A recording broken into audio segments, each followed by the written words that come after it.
दोस्तों ब्रिटेन जंग में कूद चुका है। चलिए मैं पहले आपको सबूत दिखा देता हूँ, बाद में बात करते हैं, वरना आप कहेंगे कि यार कुछ भी। दोस्तों अब खबर की पुष्टि हो गई है। ये देखिए ब्रिटेन ने अनुमति दे दी है कि ब्रिटेन से अमेरिका के विमान ईरान पर हमला करने के लिए उड़ान भर सकते हैं। दोस्तों अब मैं आपको बच्चों के कातिलों की खबर दिखाता हूँ। ईरान पर हमले और उसे कमजोर करने को लेकर अमेरिका और इजराइल के बयानों में अंतर साफ साफ दिखाई दे रहा है। इजराइल ने दावा किया कि ईरान ने अपना यूरेनियम पहाड़ी क्षेत्र में स्थानांतरित कर दिया है, जबकि अमेरिकी राष्ट्रपति ने कहा कि उनके पास इसका कोई रिकॉर्ड या फिर सबूत नहीं है। मतलब भाई आपको ये तो साफ साफ नजर आ ही रहा होगा कि ये बच्चों का जो कातिल इजराइल है ये कैसे भड़काने की कोशिश कर रहा है। इसके बावजूद उन्होंने कहा कि इस इलाके पर हमला किया जाएगा। मतलब भाई आप कब समझोगे कि परमाणु तो एक बहाना है, ये तो ईरान को और ईरान की आवाम को खत्म करने की सोच रहे हैं। अगर आप अभी भी इनकी चाल नहीं समझे तो फिर माफ कीजिएगा, आपको अपना इलाज कराने की जरूरत है।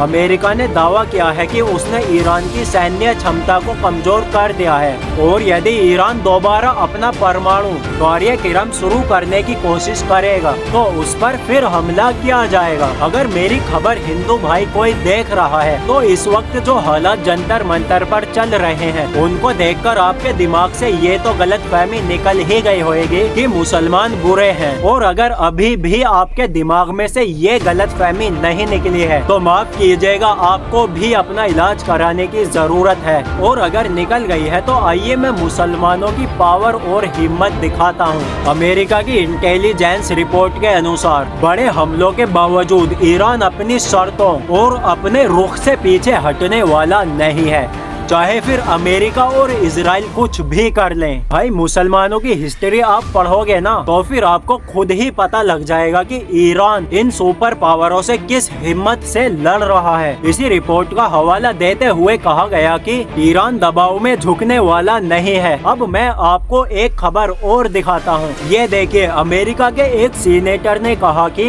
ईरान के साथ बढ़ती जंग अमेरिकी सैनिकों को खतरे में डाल रही है और इस युद्ध को लेकर सीनेट में कार्रवाई करनी चाहिए। अरे निकल गई ना भाई इस सुपर पावर की हवा। अमेरिकी अधिकारियों ने भी कहा कि उनके पास डिफेंस सिस्टम, इंटरसेप्टर और मिसाइलों की कमी है तथा लंबी जंग के लिए पर्याप्त तैयारी नहीं है। और भाई इजराइल के वित्त मंत्री ने कहा कि अमेरिका और ईरान की जंग में इजराइल शामिल नहीं है। बस निकल गई हवा।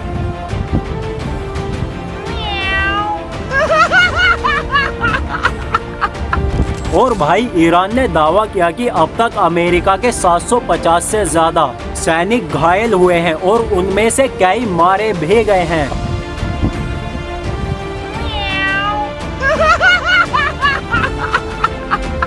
अमेरिका के वित्त मंत्री के अनुसार चीन ने ईरान से तेल खरीदना पहले की तुलना में अब कम कर दिया है। पेंटागन ने कांग्रेस से ईरान के साथ युद्ध के लिए अतिरिक्त बजट की मांग की है। पाकिस्तान के प्रधानमंत्री शहबाज शरीफ ने ईरान और अमेरिका दोनों से बातचीत के जरिए विवाद का समाधान निकालने की अपील की है। ईरान ने बुल्गारिया को चेतावनी दी कि यदि उसके क्षेत्र से ईरान पर मिसाइलें दागी गयीं तो जवाबी कार्रवाई की जाएगी। दोस्तों फिलहाल इतना ही।